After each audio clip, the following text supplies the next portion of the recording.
2024ની સાલમાં માતૃદિનની આપણે આજે ઉજવણી કરી રહ્યા છીએ। ત્યારે બધી જ મારી વાલી માતાઓને અંદર બેઠેલા છે, બહાર બેઠેલા દરેક માતાઓને એમની મદદ છે। ઈશ્વર પિતાનો આભાર માનું છું મને આજે મધર્સ ડેના દિવસે અને ખાસ રવિવારે વચનો લાવવા માટેની તક આપવામાં આવી। મહિલા સંગઠનના તમામ હોદ્દેદારો બહેનોનો હું આભાર માનું છું। પ્રમુખબેન યશોદાબેન, સેક્રેટરી લીલાવતી આંટી અને પ્રજાપતિ સુનીતાબેન અને પ્રમુખ મનીલાબેન તથા મહિલા સંગઠનના તમામ બહેનોનો આભાર માનું છું કે આજે મને આ તક મળી છે વચનો લાવવા માટે। તેની સાથે મંડળીના પાઠક સાહેબનો આભાર માનું છું। ગઈકાલ સુધી મેં વાત કરી નહીં કરીશ, પણ એમણે મને ઉત્તેજન આપ્યું, તમને જવાબદારી સોંપી છે મને નિર્ધારિત કરવું પડશે અને પાઠક સાહેબના ઉત્તેજનના માટે હું આભાર માનું છું। સાથે મંડળીના સેક્રેટરી અને પાસ્ટોરલ કમિટીના તમામ સભ્ય ભાઈ બહેનો અને અહીં બેઠેલા બહાર બેઠેલા બધાનો હું આભાર માનું છું। આ સમયે હું ઈશ્વરના પુષ્કળ આભાર માનું છું કે આજે રવિવારની ભક્તિ સભામાં અને મધર્સ ડેના ખાસ દિવસે દાહોદ મંડળીની અંદર પહેલી વખત અને કદાચ આ છેલ્લી વખત મને વચનો લાવવાની તક મળી છે, માટે હું ઈશ્વર પિતાનો ખૂબ ખૂબ આભાર માનું છું। આ સમયે હું મહિલા સંગઠનના બહેનોનો અને આભાર માનું છું કે તેઓએ ફૂલ આપીને, નાની બાળાઓએ ફૂલ આપીને માતાઓને સન્માન કર્યું। તેની સાથે યુથ ફેલોશિપના જુવાન દીકરા દીકરીઓનો આભાર માનું છું કે તેઓએ સુંદર વચનોના લખાણ રૂપે કાર્ડ આપીને માતાઓને સન્માન કર્યું। એ બધાનો હું પુષ્કળ આભાર માનું છું। આવો આપણે વચનોમાં જતા પહેલા આપણી જાતને પ્રભુના હાથમાં સોંપીએ અને પ્રાર્થના કરીએ। પ્રભુ, તમારો અમે પુષ્કળ આભાર માનીએ છીએ કે આજે આ સુંદર દિવસ તમે અમારા જીવનમાં ઉમેરી આપ્યો છે।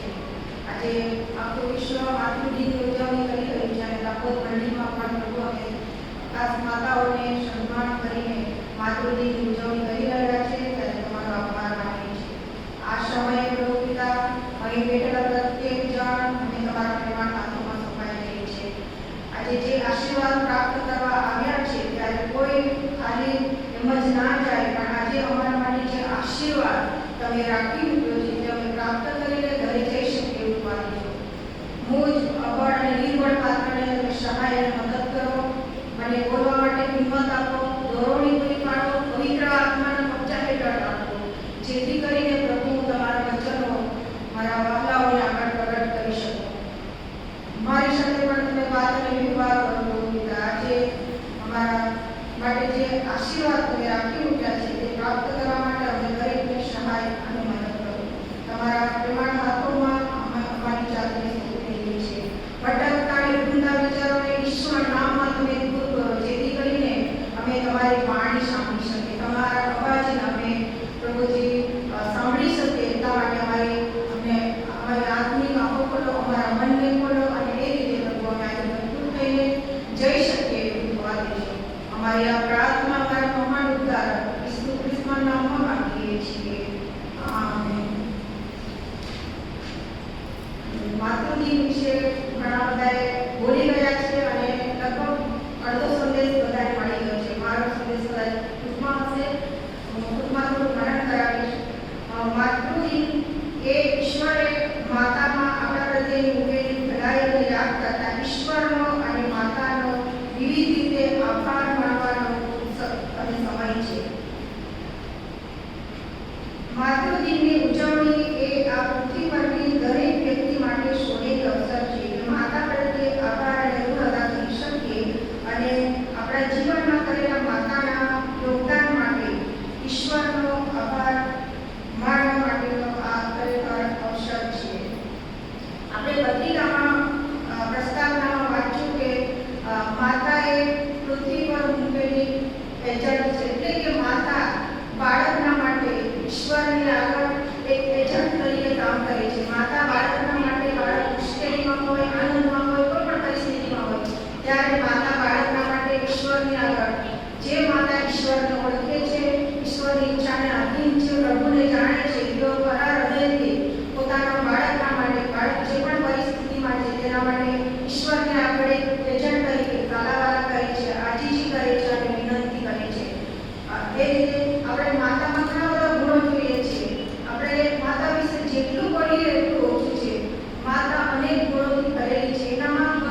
પહેલો અધ્યાય 5 થી 25 અને લુકી લખેલી સુવાર્તા પહેલો અધ્યાય 36 થી 45 તરફ આપણે વાંચીએ. એમાં બે સ્ત્રી પાત્રોની વાત આવે છે. 5 થી 25મી કલમમાં આપણે વાંચ્યું કે ત્યાં એલિઝાબેથ અને જકારિયાની વાત આવે છે. અને જકારિયા અને એલિઝાબેથ વિશે લખવામાં આવ્યું છે કે તે બંને દેવની આગળ ન્યાય થતા અને પ્રભુની સર્વ આજ્ઞાઓ તથા વિધિઓ પ્રમાણે નિર્દોષ રીતે ચાલતા હતા.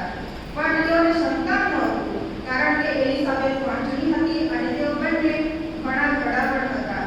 અને જકારિયા વિશે લખ્યું છે કે તે યાજકનું કામ કરતો હતો, મંદિરમાં ધૂપ સળગાવવાનું કામ કરતો હતો. તેનો જ્યારે વાર આવતો હતો ત્યારે તે મંદિરમાં જઈને ધૂપ ચડાવવાનું કામ કરતો હતો.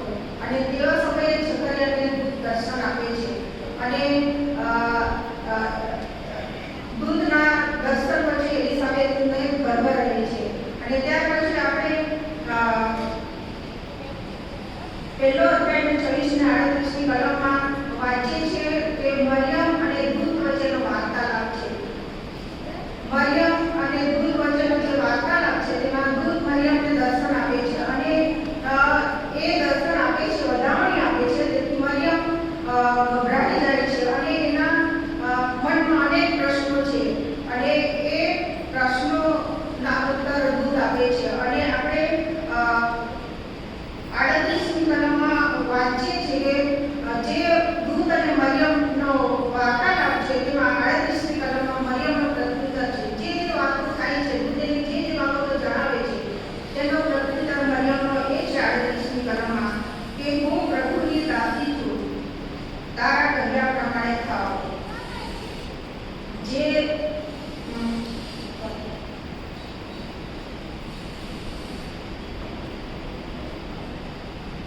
જે વાતો દૂત મરિયમને જણાવે છે તે વાતો મરિયમ માને છે.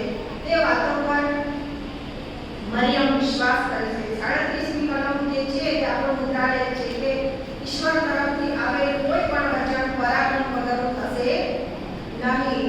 એ વચન પર મરિયમ વિશ્વાસ કરે છે, પ્રભુની ઈચ્છાને આધીન થાય છે અને પ્રભુની આજ્ઞા માને છે. પોતાની જાતને પ્રભુની આગળ દીન અને નમ્ર બનાવે છે.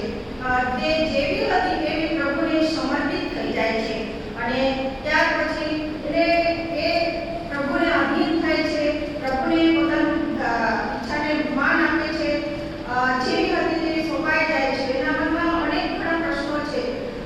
આ જે બાબત દૂત કહે છે તેના માટે સ્વીકારવા માટે મુશ્કેલ છે, પણ એ બાબતને સ્વીકારે છે.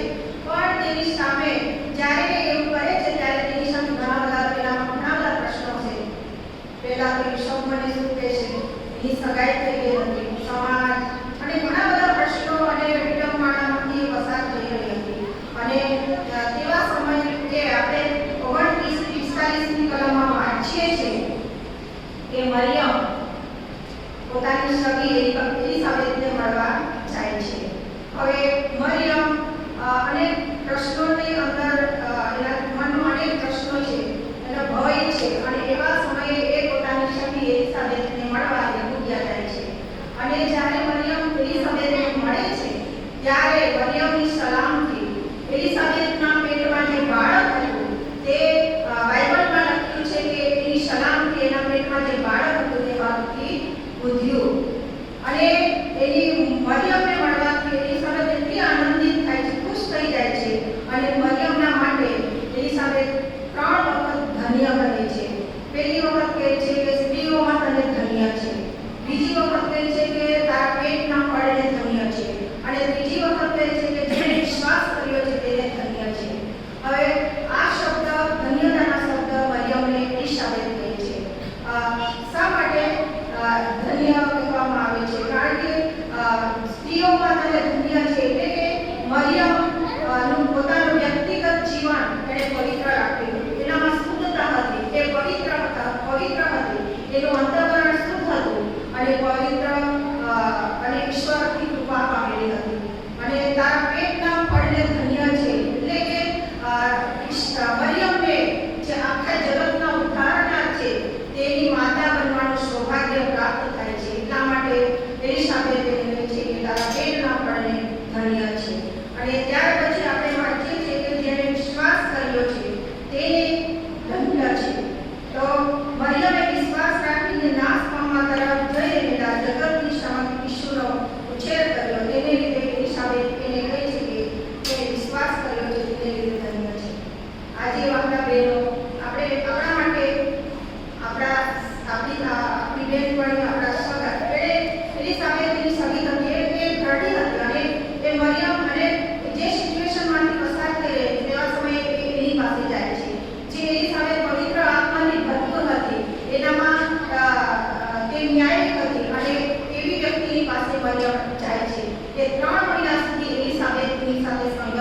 અને એ આનંદ એના માટે ખૂબ જ ઉત્તેજનનો અને ખૂબ જ આશીર્વાદિત રહ્યો હશે, કેમ કે એ જેની સાથે સંગત કરી રહી હતી એ સાથે પવિત્ર આત્માથી ભરપૂર હતું. આજે આપણે આપણી સંગત કેવી છે આપણે વિચાર કરીએ. આપણી સંગત આપણે જ્યારે પ્રશ્નોની અંદર દબાયેલા હોઈએ, મૂંઝવાયેલા હોઈએ ત્યારે આપણે કોની પાસે જઈએ છીએ? ગીત શાસ્ત્ર પહેલો અધ્યાય પહેલી કલમમાં લખ્યું છે કે જે માણસ પુરુષોની સલાહ પ્રમાણે ચાલતો નથી, નિંદાપૂર્વકની સાથે બેસતો નથી, પાપીનો માર્ગ મંગળ નથી, તેને ધન્ય છે. આપણે કેવા માણસોની સંગત કરીએ છીએ? આપણી જાતને પ્રશ્ન પૂછીએ. મરિયમના માટે ઘણા બધા મોટો પડકાર હતો જ્યારે પ્રભુની આજ્ઞા માને છે, પ્રભુની ઈચ્છાને આધીન થાય છે ત્યારે. અને મા તરીકે એણે પ્રભુ ઈસુ ખ્રિસ્તનો આખા જીવન દરમિયાન મરણ પામે ત્યાં સુધી મા તરીકે એનો જે રોલ છે તે વિશ્વાસપણે અદા કરે છે.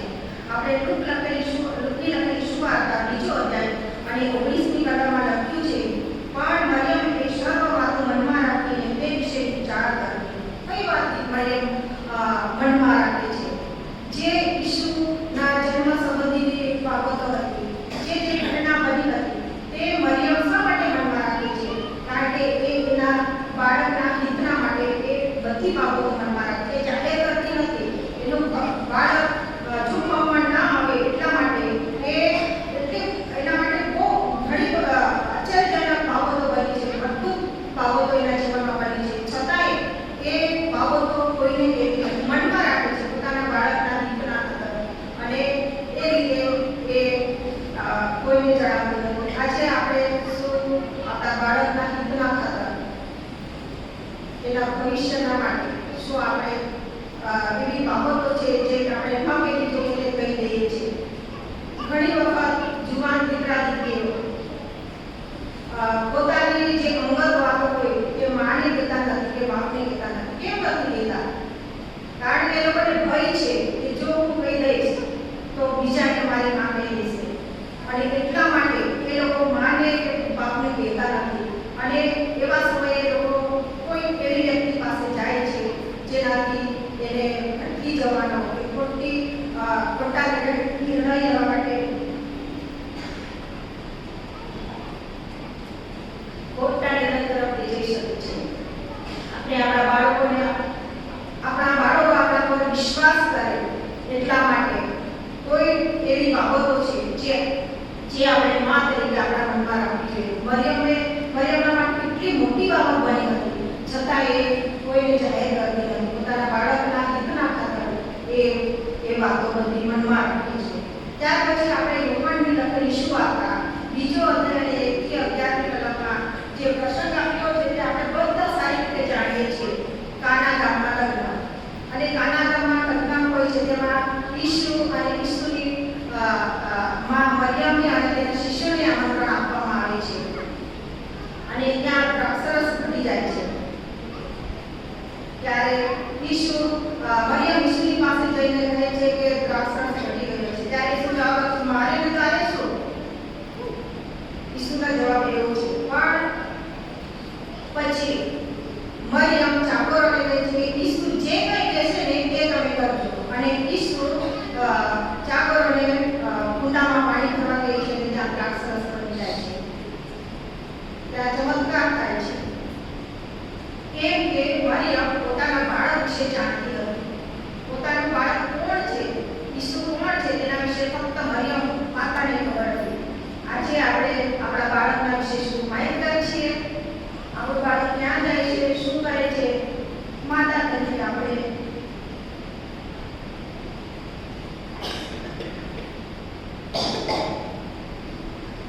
તપાસ કરીએ. આપણે આપણા બાળકોના બધા જ આપણા બાળકો વિશે આપણે માહિતી રાખવા જોઈએ. આપણા બાળકમાં ઘણા બધા તાલંતો ભરેલા છે, તે ઘણું બધું કરી શકે છે, અને તે બાળકમાં જે ભરેલું છે તે આપણે બાળકને આપણે માતાઓ આપણે ઓળખવા જોઈએ. અને તે રીતે મરિયમે જે રીતે ઈસુ ખ્રિસ્તને વિશે જાણતી હતી, એને ઈસુ કોણ છે તે ખબર હતી, એવી રીતે આપણે પણ આપણા બાળકોના વિશે જાણવું જોઈએ. અને ત્યાર પછી આગળ માર્કની લખેલી સુવાર્તા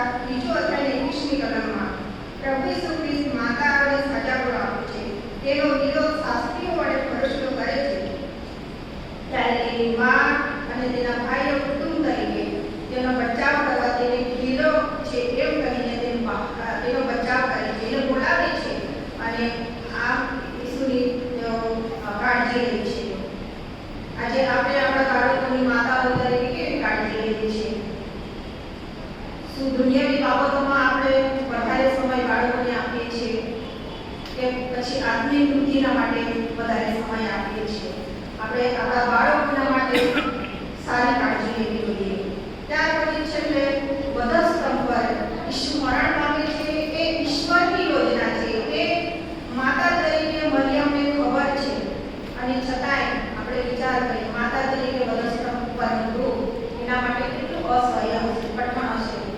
અને એ માતા તરીકે જે અસહ્ય વેદના વધસ્તંભ પરનું મરણ એ સમજી શકી, અને એ સહન કરવા માટે પ્રભુએ એને સામર્થ્ય આપ્યું. આપણે એ ઈશ્વરની યોજના હતી વધસ્તંભ પરનું મરણ, એ મરિયમને ખબર હતી, અને એટલા માટે એને એ સહન કરવા માટે સામર્થ્ય મળે છે. આજે આપણે આપણા બાળકોને શું ઈશ્વરની યોજનામાં મૂકીએ છીએ? આજે આપણે આપણા બાળકોને ઈશ્વરની યોજનામાં, ઈશ્વરની ઈચ્છા અનુસાર જ્યારે ચલાવે છે, ત્યારે બાળકના માટે ગમે તેવી સ્થિતિ આવે, ગમે તેવા સંજોગો અને પરિસ્થિતિ ઊભી થાય, બાળક તેના ઊભું રહેશે કે ટકી રહેશે. પુનર્નિયમ 32:11માં લખ્યું છે કે જેમ ગરુડ પોતાના માળાને ભગાવે છે અને પોતાના બચ્ચા ઉપર પાંખો ફોડાવે છે, તેમ તેણે પોતાની પાંખો ફેલાવીને તેઓને ઉછળી દીધા. જ્યારે આપણે આપણા બાળકને ઈશ્વરની યોજનામાં મૂકીએ છીએ, ઈશ્વરની આજ્ઞા અનુસાર બાળકને ઈશ્વરનો અનુભવ કરાવીએ છીએ, ત્યારે પુનર્નિયમ 32:11 કલમ પ્રમાણે પ્રભુ વચન આપે છે કે જેમ ગરુડ પોતાના માળાને ભરાવે છે અને પાંખો ફોડાવે છે, અને ત્યાર પછી પાંખો ફેલાવીને તેઓ ઉછળી લે છે. ઈશ્વર જેમ ગરુડ માતાની જેમ અહીં પોતાના બાળકોનું રક્ષણ કરે છે, તે અહીં દર્શાવે છે. ઈશ્વર પોતાના બાળકોને જેમ ગરુડ માતા પોતાના બાળકોનું રક્ષણ કરે છે, તેવી રીતે ઈશ્વર આપણા બાળકોનું, જેઓ પ્રભુને ઈચ્છાની યોજનામાં છે, તેઓ રક્ષણ કરવા તૈયાર છે. આપણે ઘણી વખત માતાઓ તરીકે આપણે આપણા બચ્ચાને, આપણા બાળકોને માળાની બહાર જવા દેવા જોઈએ, અને તેઓના જીવનમાં મુશ્કેલી આવે, તકલીફ આવે તો પણ તેઓને અહીં લખ્યું છે કે ગરુડ પોતાના માળાને હલાવે છે અને પોતાની પાંખો ફફડાવે છે, એટલે કે બચ્ચા ઉડી શકે એટલા માટે એ માળાને હલાય કરે છે અને પાંખો ફફડાવે છે. પછી એ પાંખ ફેલાવીને બચ્ચાને ઉછળી લે છે કે તે પોતાના બચ્ચા ઉડી શકે એટલા માટે એ એવું કરે છે. આજે આપણે બાળકોને કેવો પ્રેમ કરીએ છીએ? શું આપણે માળામાં રાખવાના છે? આપણે આપણા બાળકોને માળાની બહાર કાઢવા હોય તો એમના પર મુશ્કેલી આવવા દો, તકલીફ આવવા દો, અને એવી તકલીફમાંથી તેઓ પસાર થશે ત્યારે આપણે માતાઓ તરીકે તેમની સાથે રહેવાનું છે, તેમને ઉત્તેજન આપવાની છે, તેમને કાળજી લેવાની છે, અને તેમની જેમ ગરુડ માતા પોતાના બાળકોને પાપ પસારીને તેઓને ઉછળી લે છે, તેમ આપણા બાળકોને જ્યારે કોઈ મુશ્કેલીઓમાંથી પસાર થાય ત્યારે તેમની સાથે રહીને આપણે તેઓને બચાવી લેવાના છે. અને ત્યાર પછી આપણે ગીત શાસ્ત્ર 22 અને 9-10માં લખ્યું છે, પણ તું મને ઉદરમાંથી બહાર લાવનાર છે. મારી માને હું ભક્તો હતો ત્યારે પણ તે મારામાં ભરોસો ઉજાવ્યો. જન્મથી હું તારા હાથમાં સોંપાયેલો છું. મારી માના ઉદરમાં હતો ત્યારથી તું મારો દેવ છે. દાઉદ ભક્ત લખે છે કે જે ધાવણા બાળકને માતા મોટા કરે છે, ઉછેર કરે છે, તેવી જ રીતે ઈશ્વર આપણનો ઉછેર કરે છે. ઉછેર કરવાના માટેનું આ વચન આપે છે. આપણે માતાઓ તરીકે આપણા બાળકોને નાનપણથી એવી રીતે ઉછેર કરવો જોઈએ. યશાયા 49:15માં લખ્યું છે કે સ્ત્રી પોતાના પેટના દીકરા પર દયા ન કરે, એવી રીતે કે પોતાના ધાવણા બાળકને વિસરી જાય. હા, કદાચ તેઓ વિસરે, પરંતુ હું તને વિસરીશ નહીં. કેટલું સરસ અને સુંદર વચન છે કે આજે આપણે જગતમાં જોઈએ છીએ, સાંભળીએ છીએ, વાંચીએ છીએ કે કોઈક વાર કોઈ જગ્યાએ માતા પોતાના પાપને ઢાંકવા માટે બાળકને કચરાપેટીમાં કોઈ જગ્યાએ ફેંકી દે છે. બાળકો મોટા થાય ત્યારે જો કહ્યામાં ન રહે તો ઘણી વખત મા બાપ એને પોતાના દીકરા કે દીકરી તરીકે સપોર્ટ કરી નાખે છે અને એમને વિસરી જાય છે. પણ ઈશ્વરનું વચન એવું છે, એવું કહે છે કે ઈશ્વર કદી વિસરતો નથી. એના પર વિશ્વાસ કરનાર, તેની યોજનામાં રહેનાર બાળકના માટે આ વચન છે કે ઈશ્વર તેના બાળકને કદી વિસરશે નહીં. અને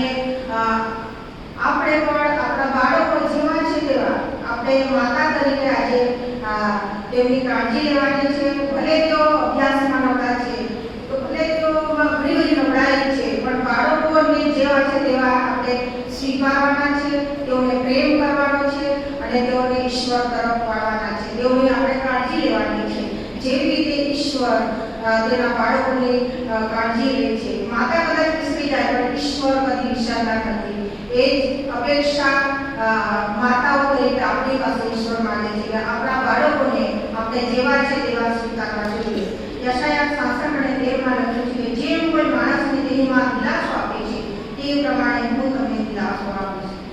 માની જેમ ઈશ્વર તેના પર વિશ્વાસ કરનાર, ઈશ્વરની ઈચ્છાને આધીન થનાર, તેને સંપૂર્ણ જીવન સોંપનારને દિલાસો આપે છે. જે રીતે માં દિલાસો આપે છે. ઘણી વખત આપણા બાળકો હતાશ થઈ જાય, નિરાશ થઈ જાય, ભંગીર થઈ જાય અને ડિપ્રેશનમાં આવી જાય, કોઈ બાબતને લીધે ગુજવાયા કરે ત્યારે માં તરીકે આપણે તેની પાસે જઈને આપણે તેને દિલાસો આપવો જોઈએ. તેની હંમેશા સાથે રહેવું જોઈએ, જેથી કરીને બાળક જે સ્થિતિમાં છે તેમાંથી બહાર આવી શકે.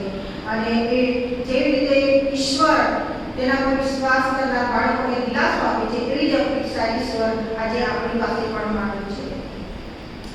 ગમે તેવા સંજોગો ઉભા થાય તો પણ ઈશ્વર તેના બાળકોનું રક્ષણ કરવા માટે તૈયાર છે. આજે આપણે આપણી જાતને પૂછીએ કે શું હું મરિયમની જેમ માં તરીકે મારી સામે અનેક પ્રકારના પ્રશ્નો, અનેક પ્રકારના મોટા પડકારો છે એને ઝીલવા માટે શું હું તૈયાર છું? જ્યારે પ્રભુની ઈચ્છાને આધીન થઈએ છીએ, પ્રભુની આજ્ઞા માનીએ છીએ, પ્રભુને સમર્પિત થઈએ છીએ, ત્યારે પ્રભુની પાછળ ચાલવાનો રસ્તો સહેલો નથી, ખૂબ અઘરો છે. આપણી સામે ઘણા પડકારો છે અને મરિયમની જેમ જ્યારે આપણે આપણી જાતને પ્રભુના હાથમાં આજે આપણે નિર્ણય કરી પ્રભુના હાથમાં સોંપાઈશું અને પડકારો ઝીલવા માટે આજે આપણે પ્રભુને આપણા નિર્ણયો જણાવીએ.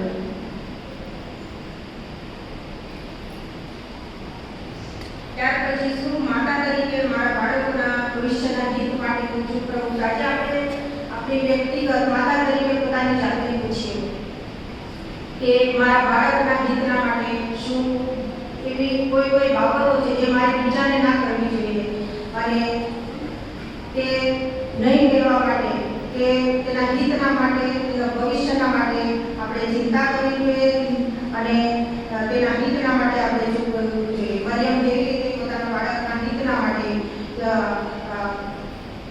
ચૂપ રહી, કંઈ બોલી નહીં, તેના જેવું આપણે આપણા બાળકોના માટે, હિતના માટે આપણે ચૂપ રહેવું જોઈએ. ત્યાર પછી